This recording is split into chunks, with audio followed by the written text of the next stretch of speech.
So you have your hotel and flights booked. Congratulations! Now, to make sure you're not standing outside all the attractions you had made plans to see because you forgot reservations, let's stress the importance of making reservations before you go. There are some places you wouldn't think you need a reservation for, but let's talk about that so you don't waste your time once you get there. Imagine you have planned out what your Japan trip is going to look like. You have a long list of things you want to do, and because you've already spent over $1,000 booking your flight and hotel, you want to make the most of your trip. But oh wait, half of the things you had on your list, you're unable to do because you didn't book a reservation in advance.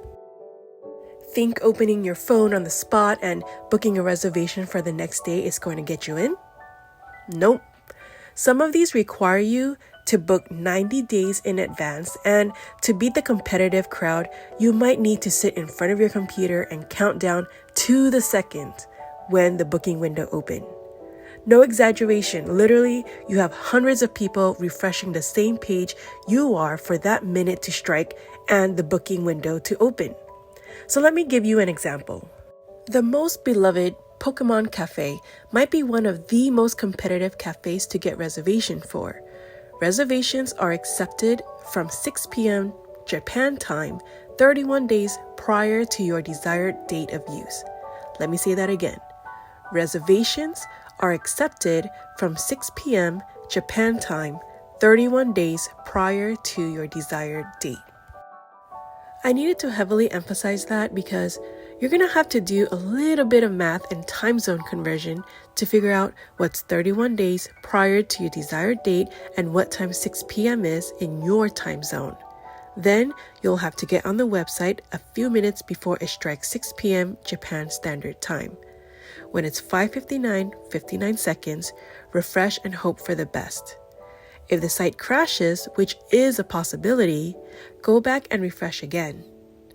If you get to the reservation page and it's sold out, keep trying for a bit longer just in case someone decides to give up their spot in the process. You have to be fast. Folks around the world may have faster internet speed and faster fingers. If you're going with a group, create a group chat and get everyone in your group to try for reservation. We had about 5 people in our group chat try all at once on the first day, and we all failed. On the second day, 1 person was successful. We were up at 1 a.m. Pacific Standard Time refreshing the page, and of course the gamer with the fast internet in our group chat was successful. I mean, it really does book up fast. This waiting around and quickly refreshing technique goes for some of the next few reservations I'll be covering, like Tokyo Disneyland hotels, popular museums, and other themed cafes. So, while we're on the topic of Pokemon Cafe, let me just quickly walk you through the process. There are 2 Pokemon cafes, one in Osaka and one in Tokyo. The one I went to was Osaka, so let's select that one. Carefully read the rules, and once you proceed past the terms agreement, it'll ask you to make a reservation and select the number of guests.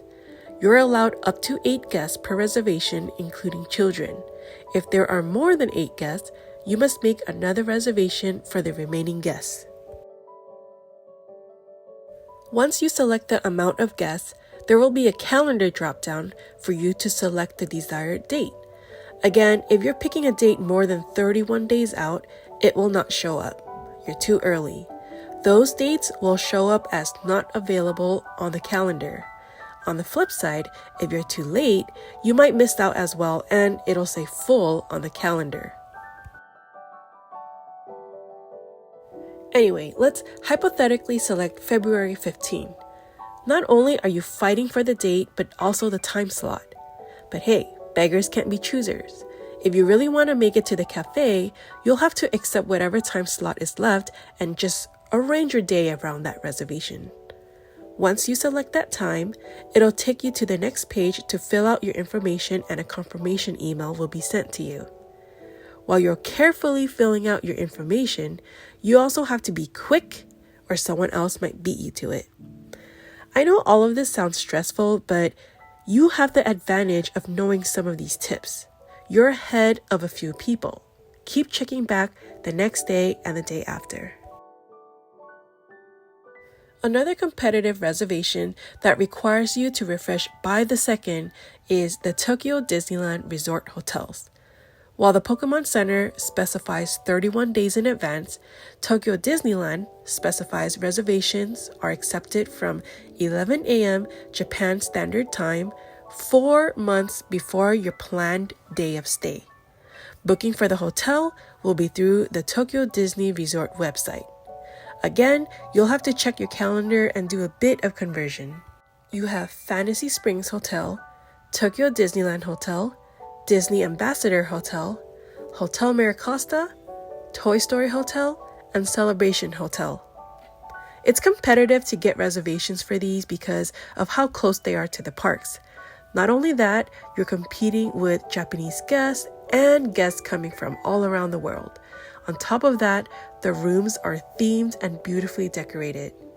My party and I, unfortunately, was not as lucky with Disney hotels.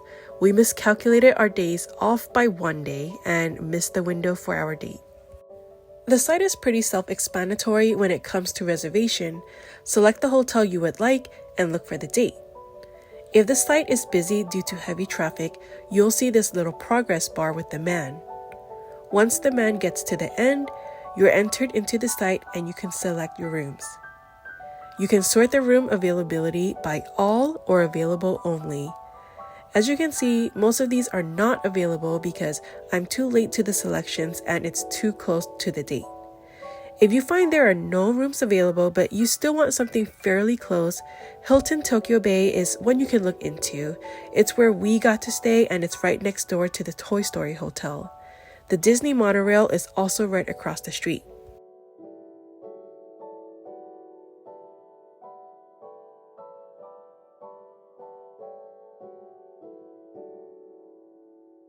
Let's step away from the theme parks for a bit and talk about some general things that might need a ticket or online reservation. If you're looking to get a great view of Tokyo or the famous Shibuya Scramble, then look no further than the Shibuya Sky Observation Deck. It offers a gorgeous view overlooking the city, and you can bet everyone tries to get the sunset from up there. Entrance ticket at the counter for adult is 2,500 yen, but if you reserve it ahead of time online, it's 2,200 yen. You can purchase it on their website, but if you're planning to do multiple things that require booking a ticket online, you might be able to get a package deal booking most things on Klook, which is what my group used this last trip.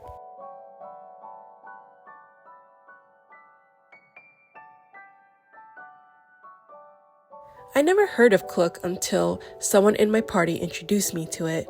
Basically, it's a travel company that offers activities, tours, attractions, and things to do at a discounted price all around the world. Most of the activities we booked from Klook, we actually got a discounted price. Instead of booking individual activities from individual website, we did the Klook Pass Greater Tokyo. So everything's all booked on one account on one page. This is not a sponsored video, but I do have a referral link in the description where you can get $5 credit for signing up through my link. I mean, come on, $5 off towards any reservation on Klook is pretty sweet. Shibuya Sky ticket is almost $15, so if you use my code, your ticket's $10. Or Klook has so many other attractions you can use it towards. Anyway, back to focusing on the Klook Pass. You can select from 6 different attraction passes and it'll come at a fixed price unless you add a premium attraction. Let's select the pass that allows for 4 attractions. Already, it went from $128.75 to $66.75. Once you make a payment for that pass, you will be able to select from the list of 38 attractions available. However, note for that some attractions booking via Klook might be limiting, whether it's by calendar date or time slot. For example, my party and I wanted to catch the sunset on the Shibuya Sky, but Klook only had hours that were before or after the sunset. Some of the attractions we booked from the pass was Tokyo Skytree, Team Lab Planets, Art Aquarium Museum, and the Shibuya Sky, which we unfortunately couldn't make because we were coming back from Kyoto and underestimated what time we would arrive. Which brings me to an important point. Please try to make it to your reservations on time. Try not to show up late. Japan is organized and punctual, and it would be great for guests to practice that as well.